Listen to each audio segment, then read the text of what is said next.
have they just don't have that education. Right, yeah, that part too. And they're taking money from adult literacy programs. That's crazy. Like these are people that want to better themselves or at least have something for their kid in place because daycare is fucking expensive. Like, I don't know, man. They want the least educated public out there. They need these sharecroppers. That's what they're looking for. Just stripping us of rights and stripping us of all the resources that are bettering the communities in solidarity. It's very difficult to get ahead of it if we don't just address it as it comes at us. Thank God it's not like this is the third bill, the fourth. This is the first fucking bill we go. You know what I mean? We can do this. They're not going to get ahead of this. We might put something in the chat, and this is exclusive to Dallas. And I know there's programs in each city, maybe even each little rural county that boys and girls may be in. But he brought up the Butler Projects where he's from. Most of these kids ate and got schoolwork done with supplies from the B&G Club. Like, this is crazy. Because, you know, when I was a kid, I ain't from the projects or nothing, but, like, New York City, in the summertime, would open their little cafeteria so that you can get your free lunch, right? And a lot of families really depended on that free lunch program. These little boys and girls having their snacks and their little food supplies for these kids. Like, that is a meal. That's one meal that's taken over that those kids rely on. Like, we're punishing children because their parents aren't as fortunate as some others. And I hate when, and like I said earlier with me and Joe B, we'll have these arguments about the voucher programs. Great for the kids that's able to get into those to those schools that have the resources that's already fully funded. But it sucks for the kids that their parents can't just move them where they need or even get them into that program. People forget that just because it's a voucher program doesn't mean you're going to get accepted into that school. And I agree with that school district if you're going to take the best and brightest because you want those kids, but there's only so many seats. Schools are built based off of that district. So if there's only 5 seats of kids that they're going to receive, or let's say 20 or 30, a school that has a population of, let's say, a small school of 1,000, right? A school that has a population of 1,000 and you're trying to move these students or your child to a better district, they're not all going to get accepted. So the funding that's left for that school is going to result in some bullshit. And that's why I had told Joby, look up, and anybody else that's in, look up what happened in Rockland County, New York. How the funding from a school that had a 30% demographic of African American and Latino kids, how those Jewish kids moved their funding to another school. And something as fucking simple as a fucking water fountain wasn't even able to be funded so that these kids can have access to a water fountain. I mean, I don't drink out the water fountain, but you know, when I was a kid, every now and then you'll freaking, like, I'm thirsty. Like, this shit is crazy. I know the NAACP was suing because of how that money got moved. Not only did the money get moved, the freaking community took over that board.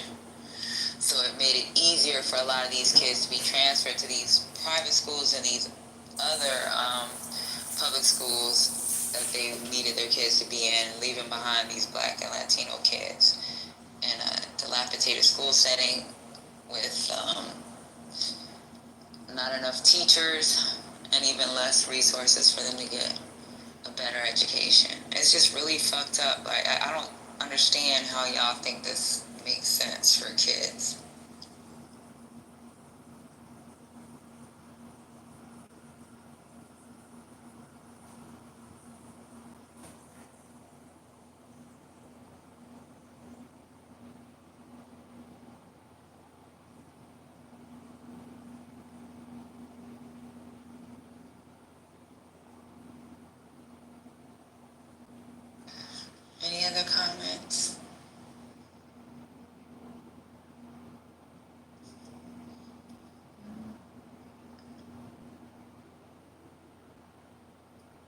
Just can't wait for this war to end.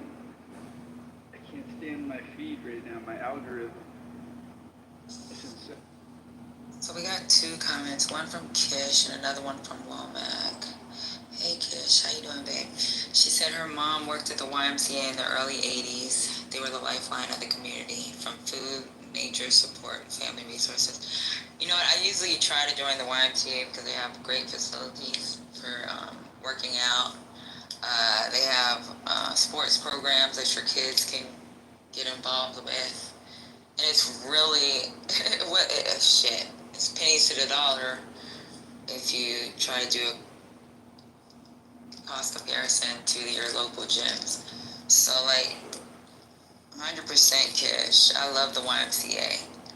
I love it. I love it, love it, love it. If you look at the YMCA in Hawaii, that shit is like a fucking resort. It's really, really nice. Really inexpensive. And a lot of the locals use the YMCA for their sports programs.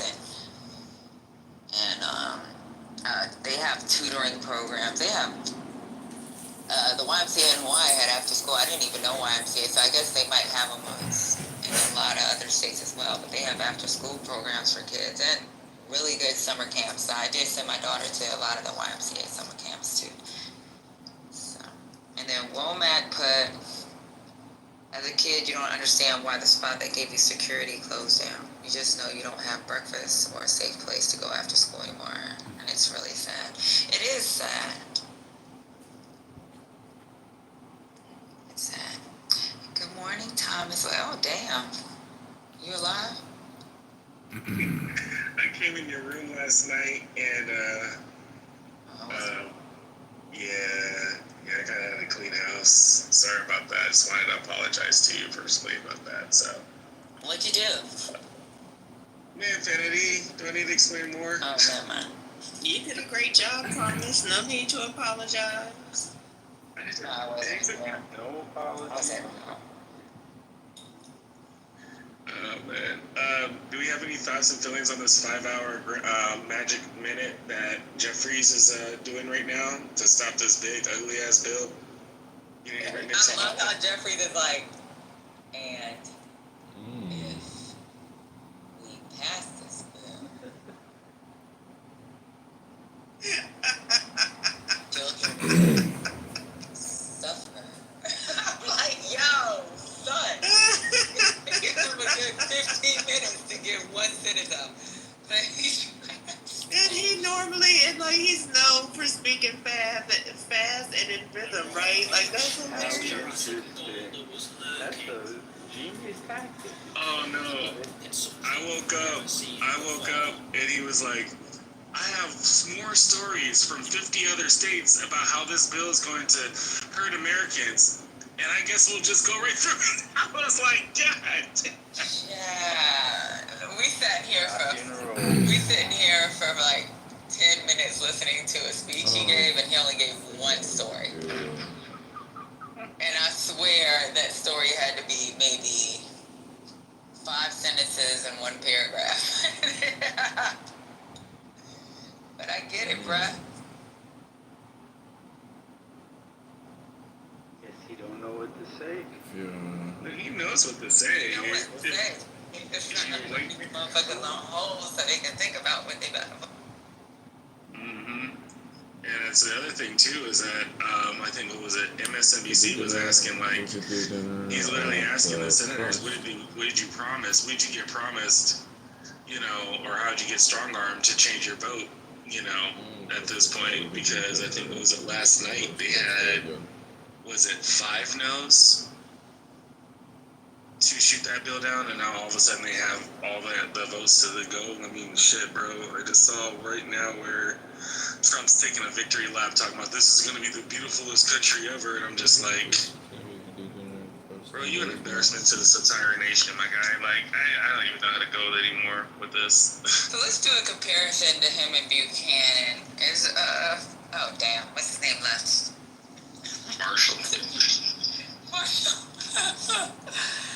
Let me go ahead and do this damn Gronk Buchanan versus Trump. Who's the worst? Because I know in one poll they have him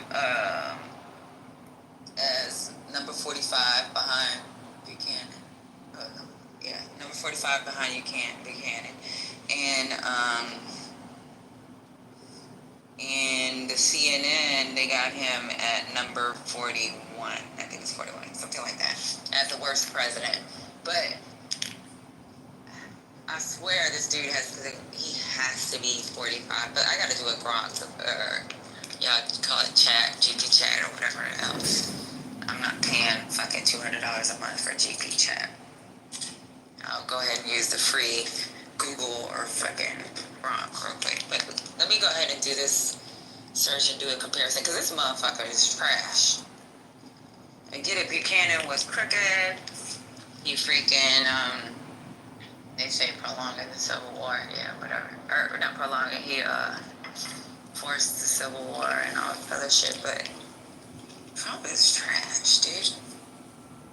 I think the part that makes it 80 times worse is just the open corruption at this point. I mean, at least if there was corruption before, you know, most governors, presidents, senators, whatever, what have you, had at least the moral tenacity to try to hide that shit. This man is out here buying Bitcoin right now like it's Brewster's Millions, and so other people can pay this shit, and we're just supposed to be like, well, that's our American and then I think I saw one TikToker, I want to give her credit for it, she's like, you should just change from breaking news to look what this motherfucker did now, like, and it would just save us so much time, you know, because breaking news is like completely broken. Yeah. So It sounds like a money laundering scheme. You're right. It is money laundering. And any other president would have the common decency. No, there is no money laundering, Walter. We've gone past money laundering. This is complete. We're watching the president get bribed in real time, right? There's no. When you launder money, you take ill-gotten gains and then you wash and facilitate like his bullshit ass hotels or casinos. Bitcoin, right? But no, now with Bitcoin and the rest of the way this shit's set up, he's literally just taking money now. well, that's Like he's just right. No, he's that's not my built point. shit. But Well, I was just gonna say I agree with everything you just said. It's embezzlement, it's money laundering, it's all of the above. But specifically, we've never seen money laundering done with the actual currency. Here's something you can actually leverage the U.S. dollar against. It's extremely disgusting, Victoria. It's the most unacceptable behavior I've ever seen with our money by any president. The fact that he would even entertain the notion of a Chuck E. Cheese coin. You know, just put all your money here, and then all he needs to do is have the owner give him the actual U.S. dollars in the back door. Now it's all washed, and I can give it to the Senate seats and all this shit. So it has a cap. It has an expiration date. well, I think the thing the clear case cut that I always want to throw in is the Snoop Dogg inauguration. And the reason I say that is Snoop Dogg got paid in money, but more importantly, he got paid in crypto. And basically, use the colloquial term, niggas went nuts over that shit and bought that and drove. That very night, they crashed that crypto and pulled out. Wow. So at a point of we're just watching fraudulent scheme fun. after pyramid Yeah, scheme. exactly. But let's not be confused with his goddamn perfume that he's selling a couple of days ago for $200 to smell like his musky dusty ass. You know, so it's just, if you didn't look like a fucking walking QVC before, you definitely look like one fucking now. You know, it's just embarrassing at this point. And you got that whore Kristi Noem running around here when she's not killing people's dogs, like, you know, up here assaulting our actual senators. So I did do a search on Gronk about the Trump meme coin, because I remember reading something about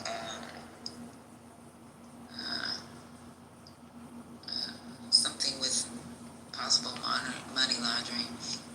And it says a Solana-based token allegedly found as DJT appeared online. Rumors swirled that Trump's son Barron was involved in launching it. Everybody's tracking it now. Trump didn't publicly publicly endorse it initially, but his campaign eventually confirmed ties to the crypto venture. The concerns that were raised was the token's launch was surrounded by anonymity, pump and dump fears, and speculation of insider trading. Critics, including blockchain analysts, warned it looked like a scam coin using Trump's brand for profit. If Trump and his family were involved behind the scenes and profiting without disclosure, it will raise SEC and fraud concerns. However, as now there is no confirmed evidence, but there is murky behavior. Then they actually added Taj Mahal. The key facts behind the Taj Mahal fencing: U.S. Treasury fined Taj Mahal $10 million in 2015 for willful and repeated violations of Bank Secrecy Act. The casino failed to report suspicious financial activity, including transactions that could be linked to money laundering. These included large cash transactions, suspicious patrons, poor anti-money laundering practices, and the fine came after Trump no longer ran the casino, but many violations began during his leadership. Fenton's statement: Trump Taj Mahal has a long history of repeated BSA violations dating back to 2003. So while Trump was not personally charged, the business he founded and ran for years facilitated money laundering behaviors through negligence or willful ignorance. So yeah, he's been money laundering. Actually, if I could just jump in just real quick, because ProPublica did do a whole thing. I forgot. Trump Inc. Was the podcast, and they literally talked about how the Gaming Board Commission, and I'm glad that you brought that up. The Gaming Board Commission did cite and put violations onto both of Trump's casinos, because what they would do is they would take money, because when you put money into it, like you'd buy, like, let's say you buy like 1,000 chips, I'm just keeping it around, right? You can then basically walk to another casino and then wash those same chips, right? If it's over a certain amount, you have to have it reported. I think, what is it, like $10,000? Well, what the Trump casinos would do is they would just take the mob's money. The mob would go to like Circus or whatever casino, buy a set of chips, go to the Trump hotel or Trump casinos, and then wash those chips without reporting it. And at first it was, and that's how he picked up. What was the first attorney that he threw in a nut? What was it, Cohen? That's how he picked up Cohen. Right. Because Cohen he handled the New York mobs. And then as his zeal for money gotten bigger and bigger, right, that's how they ended up basically starting working with the Russians. Because he would rush the Russians' ill-gotten gains. That's why Russia used to have all those banks. And they had to close down all those banks except for Deutsche Bank. But more importantly, I mean, there was even a famous quote by Donald Trump Jr. saying that if we ever needed money, we could just always ask the Russians. That's where a lot of that came from. So he started off with, and it's funny because you did speak about pump and dump. As far as I'm concerned, like, and I have Alk on the stage here, crypto is going to be the biggest pump and dump I think that we've ever seen in recorded history at this point. Literally at this point. Because you have literally world leaders buying into crypto up to the sum to, I think the Saudis with the $2 billion they put into that man's crypto that he just watched him to say, hey, thanks for buying into my crypto, and then all it is just a matter of time before they pull that shit out, and then that becomes worthless. But more importantly, people are literally just, putting their hard-earned, scraping their little pennies, putting that shit together to try to get into crypto, and it's just, at one point, someone's going to pull the rug out. But Thomas, make a delineation between tokens and crypto, because there's a huge delineation. Because there's crypto that actually there's some coins that have use case, and those are very different than what you're referring to, the pump and dumps. Those are very different. Like, for instance, the WLFI, those are governance tokens. They actually, those WLFI holders only receive voting rights on protocol upgrades and like partnerships and things of that. They're non-transferable. That's where you know it's a pump and dump. WLFI, y'all know who that is, World Liberty Financial. That's Trump's company that Steve Witkoff's son, Zach Witkoff, is the head of. And Steve Witkoff is the emissary that negotiated a lot of the Middle East deals. That's who Trump sends out, who was not elected, but represents him because they go back in the real estate world. And those pump and dumps are non-transferable. They can't be traded. They can't be sold. They only serve as a tool for participation. Okay? That's a pump and dump because it has no use case. There's no, you can't even trade it or sell it. It's not transferable. It's simply to buy it as a participation tool, and then just to say, hey, Trump has a coin, let's buy one. Bam. You can't trade it, you can't sell it, you can't do anything with it. It's just participation. That's a pump and dump because it has no value. People participating in it actually skyrockets the value. They actually they don't pull the money out of the value of the crypto. They go get a loan for that because of the valuation. Then it tanks. And it's a loan, it's not taxable, they keep the money. That's how that works. So there's a huge difference. Like the USD1, the stable coin, is fiat backed. It's a 1-to-1 on the US dollar, backed by the short-term treasuries. So that's a different, the stable coin is different. That's usable across DeFi integration like Ethereum, and all of those different blockchain. It can be used, and it has a use case. So make that delineation between the two. Thank you for That's that. why they're investigating now. I mean, who is that? Senator Warren and Merkley actually formally requested records of World Liberty Financial. They requested that because they want the records to see whether that $2 billion deal involving MGX fund and Binance by the UAE, and what was that, the 22nd? They bought another 100 million. UAE bought another 100 million of Trump's coin. Literally. So that's just flat out, it's not dark money anymore, it's light money. Because they're just funneling money into his pockets with a token that has no use case whatsoever. In May 2025, that Senate resolution, I don't know, it's like 243, something like that. They condemned WLFI ties to Donald Trump and foreign people. That's what they did. And they're literally actively, now there's no public open investigation. There's no public open investigation.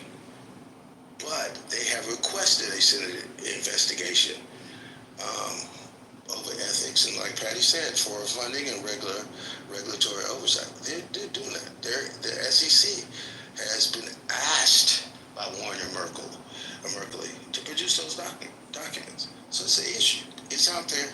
They're looking into it, but how far it goes, who only knows? But yeah, there's a.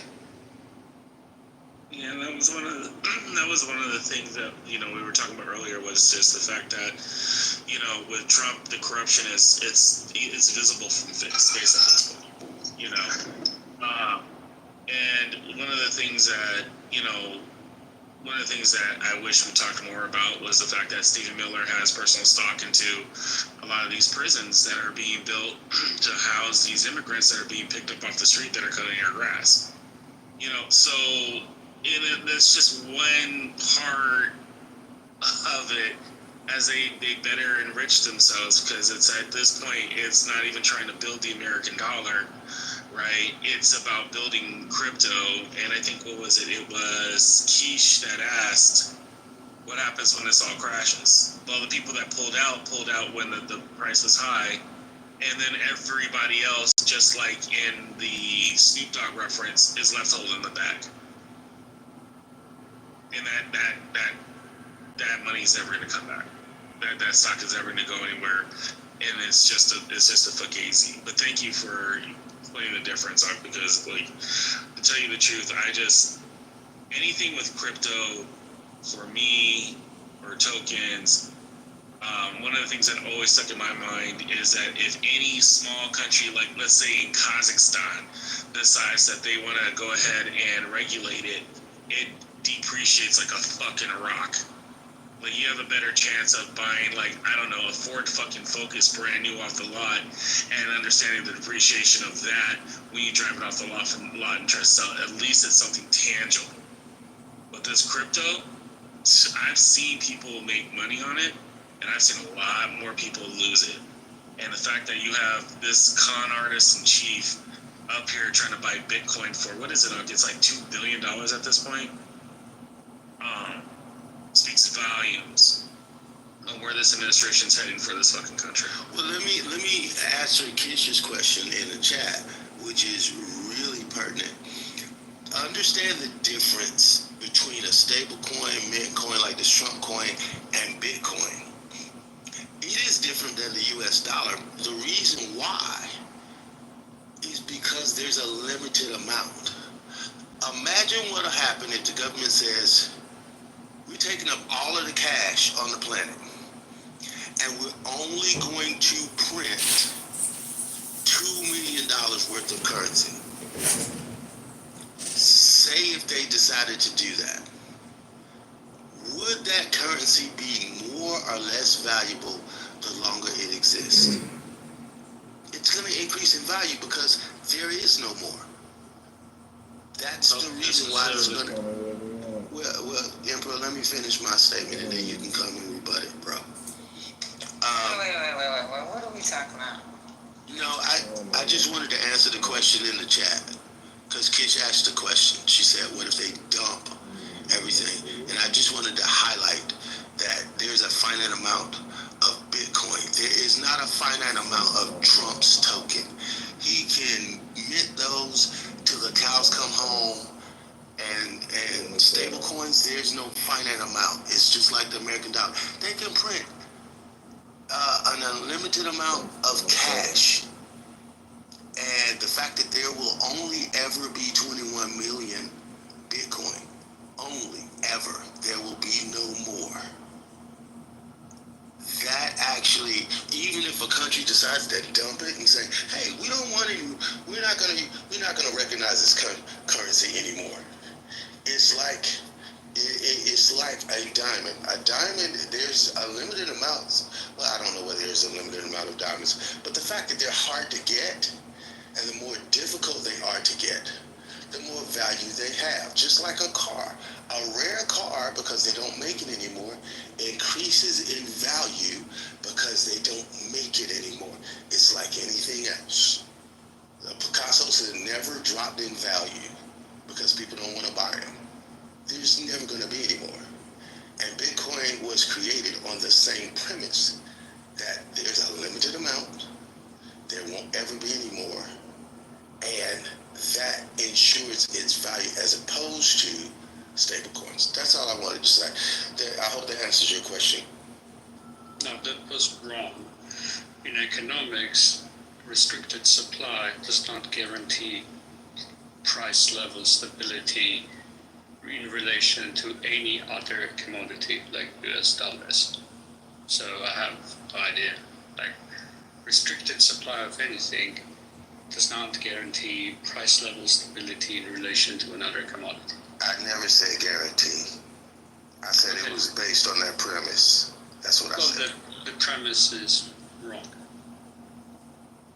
Okay, Philip. I mean, you can have your opinion. I can have mine. No, explain what. disagree. So explain why the premise is wrong, because it's not about opinion. We gotta know the facts on this, yeah. So explain why, GA or Emperor. No, he said it's wrong. I disagree with Okay. him. So Emperor, explain why. I'm not calling you Emperor. Okay, Philip. so I'm gonna make a handmade, I don't know. I'm gonna sign my name 6 times and I'm never gonna sign anything else. Does that automatically set some type of a demand for my signature? Does it command automatically some type of a price? There is no market for it. Correct? But Philip, you can't equate that to Bitcoin because it's actually being used as currency. Your signature will never be used as currency. Okay, so here we go. Now you can explain and how. See, the restrictedness doesn't matter. The use matters. The demand matters, right? So you agree with me? No, I don't agree with you because your analogy is not a like to like. It's not oranges He's to not talking oranges. about the analogy anymore. He's asking you. Yeah. Well, my point is that the demand plus the fact that there's not going to be any more made. Now that's better. That's what the premise was built on. Now that it's a better statement. You didn't mention demand before. Well, I mean, that goes without saying because people are using Why it. But I'm does sorry. it go without saying? I'm sorry. How much confident that you are that demand is always going to be there in relation to conversion to dollar to somehow guarantee that restricted supply would command higher prices? Where is that confidence from? Well, let me explain it this way. One, there is a demand to obfuscate and take the power of finance. There will always be a demand for decentralized finance. Always. Because of the fact that in every single country, well, not in every single country, a lot of countries, a lot of the civilized world, there is a discontent that the government actually has control of the currency. They manipulate inflation, they manipulate the markets, and they do that all by the way they control the fiat currency. So the initial premise of creating crypto in the first place was decentralized finance, to take the banks out of the equation, to take the government out of the equation, to take the federal treasury out of the equation. That was the premise. So I'm saying, in my personal opinion, I don't think the demand to actually, the desire to operate outside of the grubby hands of the government will never go away. I don't think it will. I think there will always be people that say, hey, I want a way to pay my friend over here in another country without the government actually controlling how much this is worth. I think that desire will always exist. And that's just a personal opinion.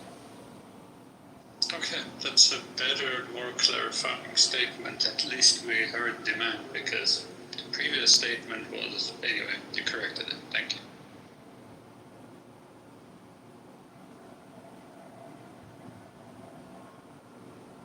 Okay, I'm lost. But I don't want to go into the whole government controlling the fiat.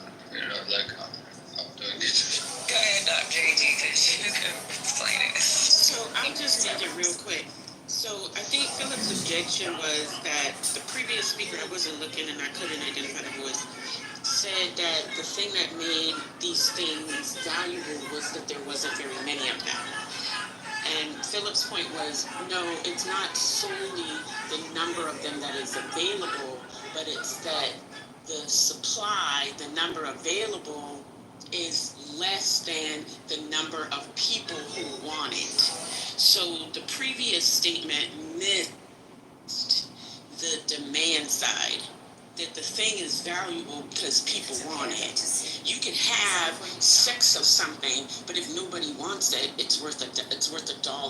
But if I, create this thing and somebody really famous like invests in it, and then I die and there's only 5 of them, then the thing becomes valuable because now that person has created a demand, has attached a demand value to it. So that's what Philip was saying.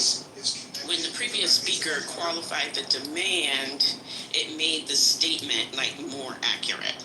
That's all. See, that's why you a professor, Dr. AJ. Go, girl. Because I was like, what the fuck is going on with this conversation? Oh, Jesus Christ. I said Jesus Christ. So to sum things up, Trump is a criminal. He's using crypto to get paid by governments.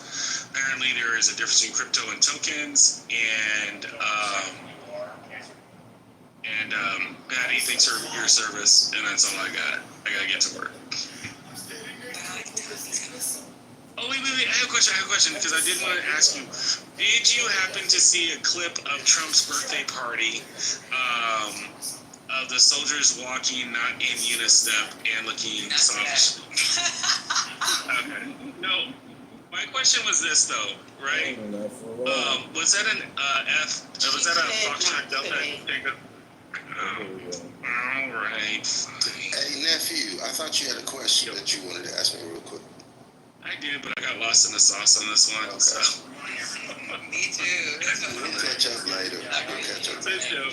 Oh, no, that's what I'm... You're talking, and I'm like, oh, okay, it makes sense. Oh, okay, I remember now. Nebraska. Remember we were talking about Nebraska, I think the last time we spoke? Yeah. Apparently the banks aren't foreclosing on the houses yet. Oh, they aren't? Interesting. They're calling, they're like, call me, run me my money, and they just but apparently it would depreciate the value so hard that they're not foreclosing. I think I saw that. Yeah, so I was just a little tidbit update on that one. All right, I think that's all I got. All right, I'll talk to you guys later. Hey, nephew, don't leave your crypto hanging around. California just passed a law that if you leave a crypto account dormant for 3 years, the state can take control of it. Bro, I got Spanish doubloons buried in my backyard. Back to 1772. Pirates at this point. I'm about to go back to the barter and trade system in a minute once this big, ugly ass, dumb ass bill passes. Okay, Johnny Depp. Let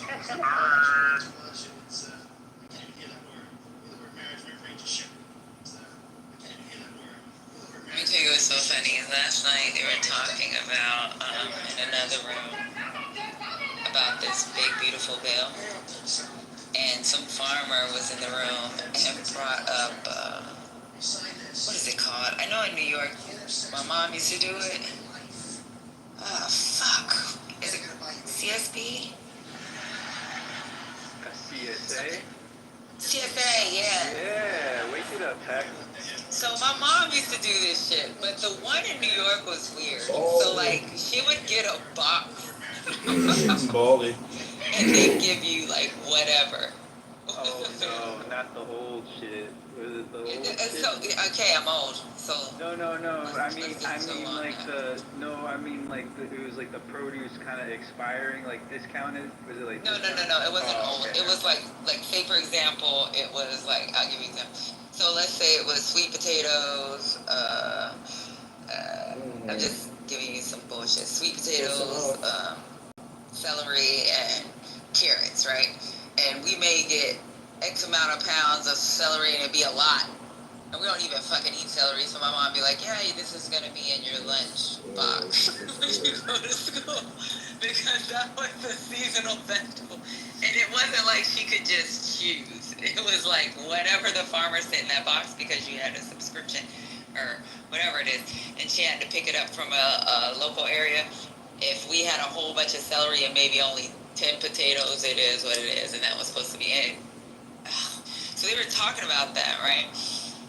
Oh yeah, they do this and that. I was like, yo, that shit sucked for me as a kid, because your You mom didn't didn't get to choose. cook? You didn't get to choose. My mom made it a thing where you were gonna eat that shit. And supposedly it is cheaper, but you have to buy it, and they only did it like once a month. So they like, if your income can't just pay for that whole month of freaking, you know, some people buy groceries every week. Your income can't pay for that month of freaking CSA subscription. CSA subscription, then you're still going to have to shop at the local grocery store.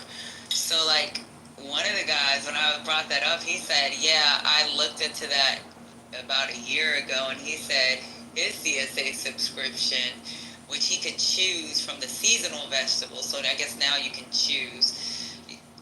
Even when you can choose from the seasonal vegetables, it's about $1,000 or $800 to $1,000 a month. And I was like, what the? Yes. What? And he said, but he lives in Colorado. Oh, even so, that's egregious. I ain't never heard of anything. Right? Wow. Man, I can get Fresh Express cheaper than that. What they doing? Yeah. And then you think about, I mean, maybe they getting a delivery every week, Patty, right? Because that's the option with the CSA. You can do it once a month, every other week, or if you got it like that, every week if you like got fresh produce right there at your door. Maybe even more frequent. It might be easier in California because of, I mean, New York does have a lot of farmland too, but. But you're right, no, that does make sense. If it is seasonal, you're right, it's going to cost more. You know, for like a New York, but I mean, that's the whole point. At CSA, it should ideally, right? The format should look like it's your local farmer offering this to you, or like a small group of local farmers offering this to you. Yeah, it's a group. For New York, it was like a group. So it's like whatever that group produces during that season is what you get. And it's like, for us, it was like, what do we got this month? Fuck, it's more carrots. Like, you just be like pissed off with shit that you get more of. But yeah, it was weird. But my mom did it because we were like not rich, and it was for her. It was cheaper to just pay that bill. And just, I almost bought a microgreen CSA recently in Napa. They wanted $15.5 for it. Really good deal. She already had all the clientele of restaurants, so like the chef would text her on Wednesday, because microgreens, they grow in like 7 days. It's just sprouting your little seeds. It's that garnish that goes on all your expensive dishes. But it's really nutrient dense. So like the chefs hit them up, text her on Wednesday, hey, I need this. So she'll have it like, you know, dialed in and everything like clockwork. But she would also do the CSA deliveries to cafes, and then she had another option for farmers markets. It's real easy to make a lot of money doing this with microgreens if anybody's interested. You should look into that. But yeah, somebody brought it up last night in another room, and I was like, oh my god. I didn't even comment. I was like, let me stay on mute after this, because like, I know what it looked like for me as a kid. It wasn't the best choices. But then when someone said you can choose, I was like, oh, you can choose now. But then someone also brought up that in Colorado it can cost anywhere from $800 to $1,000 a month, and I was like, shit. And it is seasonal, because it is the local farmers and what they have. So. The cool thing with microgreens, you could do that in an apartment year round. Y'all should look into this. I'll put a link in the chat.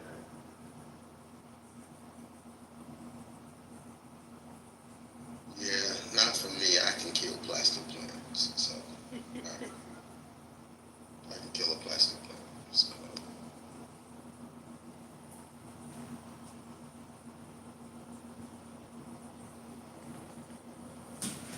I'm sure there's someone around you with the green thumb, though. It's microgreens. Money. That is quick money.